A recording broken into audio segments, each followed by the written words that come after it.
Hi, my name is Raquelle Dunbar, and I'm here with Nicholas Hall.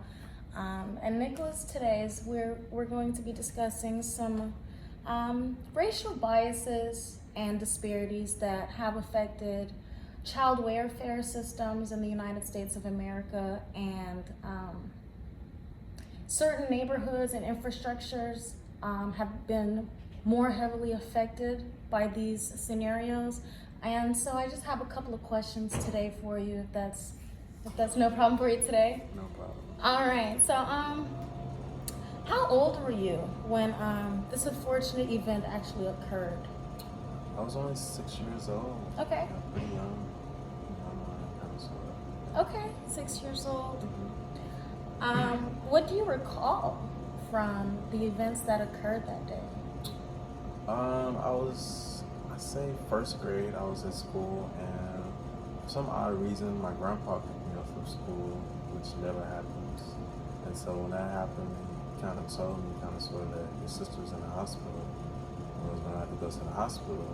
So I thought it was just something minor. But we later come to find out that she would eventually pass. So it definitely was a rough time. Okay. All right. I am sorry to hear that. I'm sorry for your loss.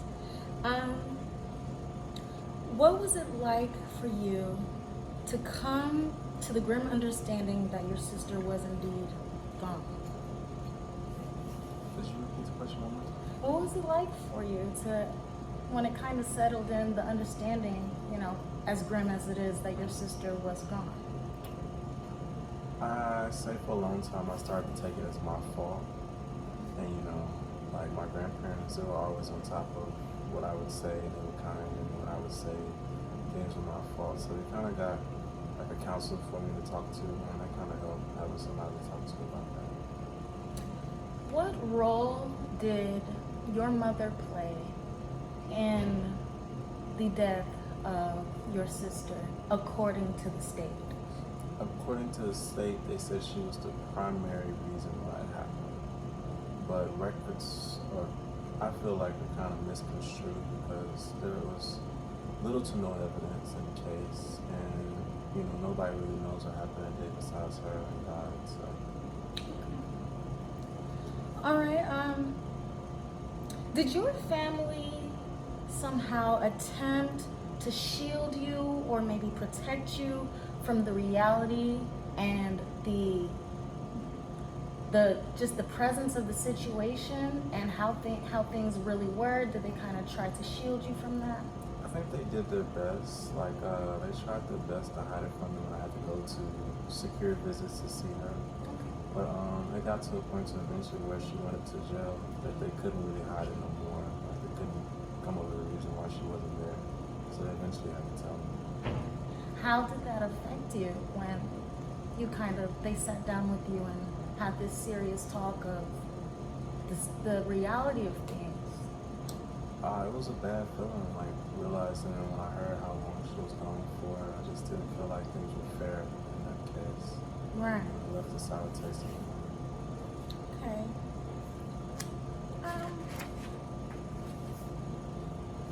A plethora of racial disparities and biases have affected the culture of the child welfare as we know it and as people have known it in the past. Do you believe that things can be accidental? Do you want to expand on that? Inside the judicial. Accidental. Accidental. Yeah, situations that occur. Yes, I believe certain situations can be accidental. I can definitely agree with that. Do you actually know what the initial story was that occurred? The initial story was that they were going down the stairs. We lived in a 2-story home in Houston. And they said that she was pushed down or forced down the stairs and she fell. What evidence did they display or demonstrate or reveal in court or to the family of the loved one? They did not display any evidence, actually. Any evidence that was used was word of mouth, basically. believe, how have you changed since the death of your younger sister? I feel like it's made me stronger. At an early age, I learned what it felt like to lose someone. That's how it felt to move on past that.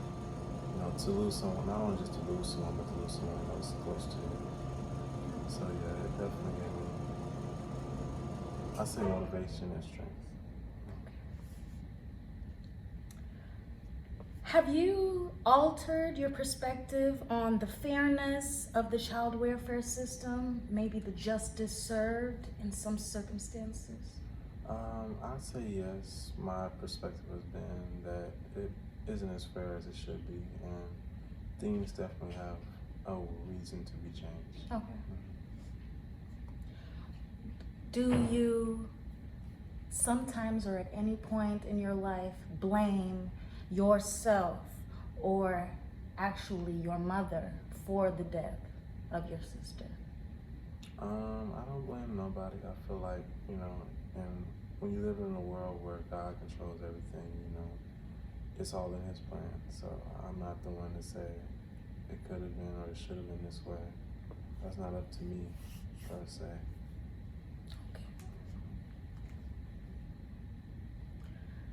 In your perspective, did the incarceration of your mother help or maybe hurt and made the progress and the well-being of your family as a whole? Made it worse, you asking? Or? Yeah, did you believe that them sending your mother away to go to jail for this X amount of time was a positive or something that hurt your family more? I believe it hurt more than her staying out, you know. I feel like if she would have had that chance to just live life on the outside, things could have been way different, definitely, with her being there, as opposed to taking away so soon. Do you believe that perhaps your mom was not allowed the chance to grieve or mourn, and that she was not consoled properly? Yeah. Definitely. That's what I had read the records of the court case, and that's kind of what they were saying as well. If you could explain one thing that perhaps you would say to the judge that was in charge of your mother's case, what would that be for you? If this was your daughter, do you think that time would be fair? And the time was? 40 years. 40 years. All right. Well, this was Nicholas Hall. Thank you so much for allowing me to interview you and ask you these heart-wrenching questions. And thank you so much for your time. Anytime. Thank you.